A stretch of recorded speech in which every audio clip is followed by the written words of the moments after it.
بسم الله الرحمن الرحيم وعن معاذ رضي الله عنه أن رسول الله صلى الله عليه وسلم أخذ بيده وقال يا معاذ والله إني لأحبك فقال أوصيك يا معاذ لا تدعن في دبر كل صلاة تقول اللهم أعني على ذكرك وشكرك وحسن عبادتك رواه أبو داود بإسناد صحيح. توجہ فرمائیں. حضرت معاذ رضی اللہ تعالیٰ عنہ سے روایت ہے، فرمایا کہ رسول اللہ صلی اللہ علیہ وسلم نے میرا ہاتھ پکڑا اور ہاتھ پکڑ کر کہا واللہ انی لأحبک یا معاذ، کہا کہ اے معاذ اللہ کی قسم مجھے تجھ سے محبت ہے، اے معاذ اللہ کی قسم مجھے تجھ سے محبت ہے. اور فرمایا کہ اور تجھے میں یہ نصیحت اور وصیت کرتا ہوں کہ تیری کوئی بھی نماز ایسی نہ ہو ہر نماز کے بعد یہ کلمات تم نے اللہم اعنی علی ذکرک و شکرک و حسن عبادتک، کہ یا اللہ میں آپ سے مدد چاہتا ہوں آپ کے ذکر پر، شکر پر اور اچھی خوبی والی اچھی عبادت پر آپ کی مدد چاہتا ہوں.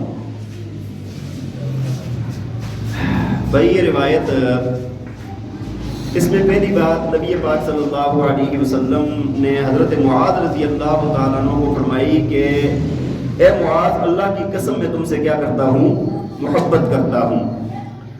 دیکھیں اگر کسی کو کسی کے ساتھ محبت ہے نا اس کے ساتھ اظہار کرنا چاہیے. اگر کسی مسلمان کو دوسرے مسلمان کے ساتھ محبت ہے تو اس کے ساتھ کیا کرے، اظہار کرے.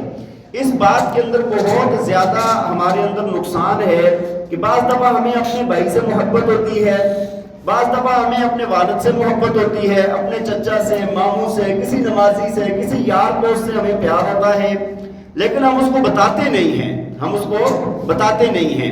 ایک صحابی نے نبی علیہ السلام سے عرض کی یا رسول اللہ مجھے یہ فلاں بہت اچھے لگتے ہیں، آپ نے فرمایا تم نے اس کو بتایا ہے؟ کہا جی نہیں بتایا. کہا جا کر جلدی بتاؤ اس کو.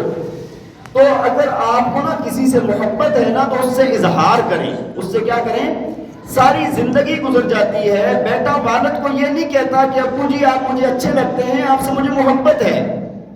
ساری زندگی گزر جاتی ہے، بیٹا بیٹی ماں کو یہ نہیں کہتے کہ اماں جی آپ سے ہمیں محبت ہے. بھائی بھائی کو یہ نہیں کہتا کہ بھائی جان آپ سے مجھے محبت ہے. اگر آپ کو ان رشتوں سے کسی سے جس سے محبت ہوتی ہے اس سے کیا کریں، اظہار کریں. آج آپ یہ عمل شروع کریں، دیکھیں اس کا فائدہ کتنا ہوتا ہے. تو نبی علیہ السلام نے پہلی بات بیان فرمائی کہ معاذ مجھے اللہ کی قسم تم سے کیا ہے، محبت ہے. اور دوسری ساتھ نصیحت فرمائی، فرمایا کہ کوئی ہر نماز کے بعد تم نے یہ کلمات کہنے ہیں. اور کلمات کیا ہیں؟ اللہم انی اعوذ بک،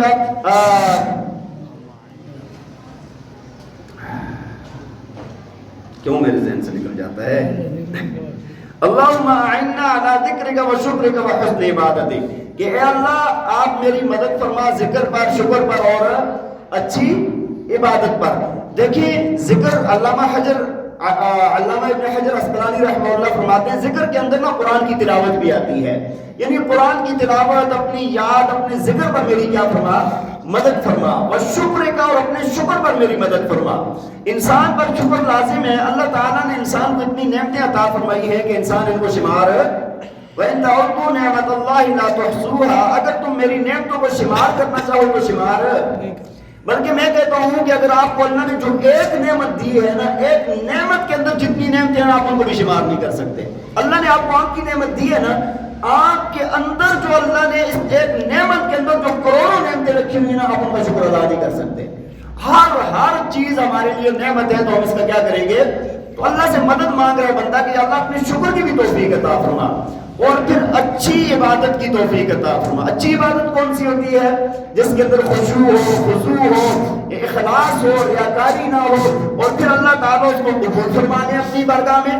تو ایک یہ اللہ تعالیٰ سے بندہ دعا مانگتا ہے تو سارے ساتھی اس کی کوشش کریں گے کہ بھائی کہ ہم نماز کے بعد یہ دعا پڑھیں گے.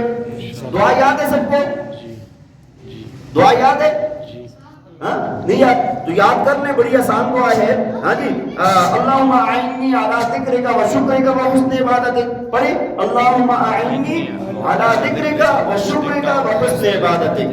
ہمارا یہ درس ریکارڈ ہو رہا ہے تو اس میں سے بھی آپ سن کے یاد کر لیں. اللہم اعنی علی ذکرک و شکرک و حسن عبادتک. ہر نماز کے بعد لازمی پڑھیں.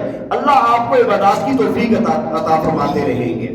اللہ تعالی ہمیں عمل کرنے کی توفیق عطا فرمائے. وآخر دعوانا ان الحمد للہ رب العالمین.